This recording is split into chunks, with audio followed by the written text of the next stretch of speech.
Welcome to the Focused and Fearless podcast, the show designed to explore how you can step into powerful self-leadership and stop settling for less in your life, business, health, and wealth. I'm your host, Heather Angel, and as a certified energy practitioner, coach, and online business consultant with over a decade of experience, you can expect expansive, honest, and enlightening conversations about what it really takes to create the changes in your life and business that right now may just feel completely out of reach. Thank you for choosing to invest in yourself by listening to this episode. Without further ado, let's dive in. Right then, gorgeous soul, we're just going to get straight into this today. I have witnessed some really rubbish coaching in the last week or so, and it's not necessarily their fault because I don't think people really understand necessarily the difference between coaching, training, mentoring, and all that kind of stuff. And that's maybe for another conversation. But I want to share with you something that is really, really important. And I think this is a real red flag if you are working with someone who is saying that they're a coach. The idea of a coach, just to be clear, is to help you find your way. So as a coach, and this isn't mentoring, this isn't consulting, coaching, pure coaching is to ask you questions and allow you to find the answers. That is the joy of coaching. We help you find your own way, your own path, your own answers, your truth. That's the beauty of it. Now, this is why it's really important for you to know that if a coach ever says this word to you, fire them immediately because they are not coaching. They are imposing their own beliefs and way of being onto you. The word is should. Oh my God. In this last week alone, I have seen someone who is apparently a highly experienced coach telling people they should do things. You don't have to do anything that you don't want to. There's a whole other conversation about, tapping into your fears. Are you holding yourself back? Blah, blah, blah, blah, blah. But let's just talk about that word should. If you are saying to yourself, oh, I should do that, I should do this. If your coach is saying you should be charging this, you should be doing this, you should, that is not coming from you. That is not coming from within. Should is always from the external. It comes from all kinds of things, conditioning, belief systems, fears, trying to fit in, trying to please people. It is external. Never are you going to find fulfillment, joy, success in whichever way you measure that. You are not going to find that if you follow the shoulds. I promise you this from my own experience, from my own knowledge in the industry, from working with so many clients.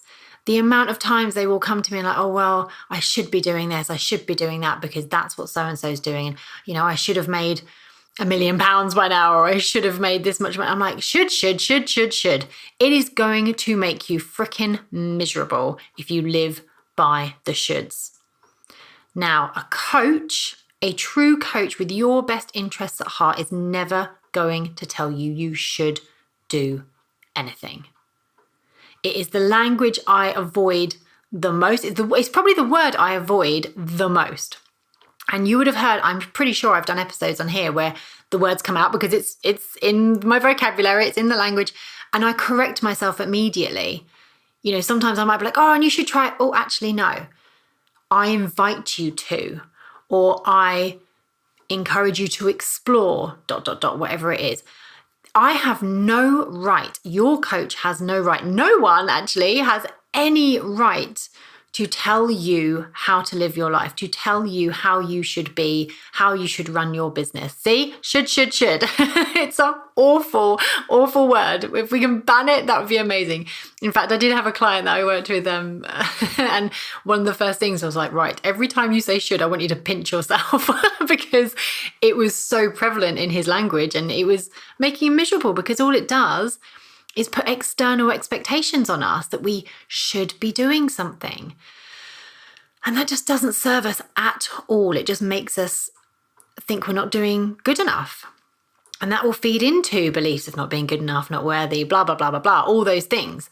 So in a nutshell, I want you to be very, very discerning when you work with someone, when you are following, so-called coaches online, when you are be mindful of what you're consuming. I think that's the key message. Be mindful of what you're consuming when you're online. Be mindful of what you're consuming when you're in networking events, whatever it might be. And be so discerning with the coach that you work with. Same with, mentors, trainers and things to, a lesser extent, but absolutely, I don't believe anyone that has someone else's pure interest at heart will ever say to you, you should be doing this, because that's just imposing and projecting our way of being, our beliefs about something onto another person. And that's just not on. I don't agree with that in any aspect of our life and business. It's just not good. So avoid it. So my invitation to you is, if you are working with a coach and they turn around and say, well, you should be doing this, fire them immediately. Get the hell out of there. Listen to yourself. Find a coach that's going to nurture you, support you, help you be the best you in the way that you want to, and allow yourself to thrive in a truly aligned, authentic way, not doing things the way that someone has told you you should do. Okay? Have I got that across? How many shoulds have been in this episode? So, as always, my solo episodes are sharing things from my experience, and this really, I've been up working since 5 this morning, and this was just, I was like, this has got to be the next episode that I release, because it's really prevalent and it's very, very important. You get to choose. You get to choose how you live your life. You get to choose how you grow your business. You get to choose what you aim for. You get to choose. It's all on you, and that's beautiful. Okay? Get support, get help, get a tribe around you that can really, challenge you, but, help you grow in a way that feels expansive and exciting, and challenging, but in all the good ways. Never allow yourself to be surrounded by people that are telling you you should do something. Right, well, that's the rant for today. Enjoy your week. Any feedback, anything else you want to discuss, or if this has really resonated with you, I would love to hear from you. I'm always in the DMs on Instagram and LinkedIn. So get in touch. Take care, gorgeous. Have a great week. Thank you for joining me today. And remember, any resources and links mentioned in this episode can be found in the show notes. If you're enjoying this podcast, I would be so grateful if you would kindly share, subscribe, and leave a positive review so that the podcast can help and reach as many people as possible. Thank you again for listening. Have a gorgeous day, and I'll see you in the next episode.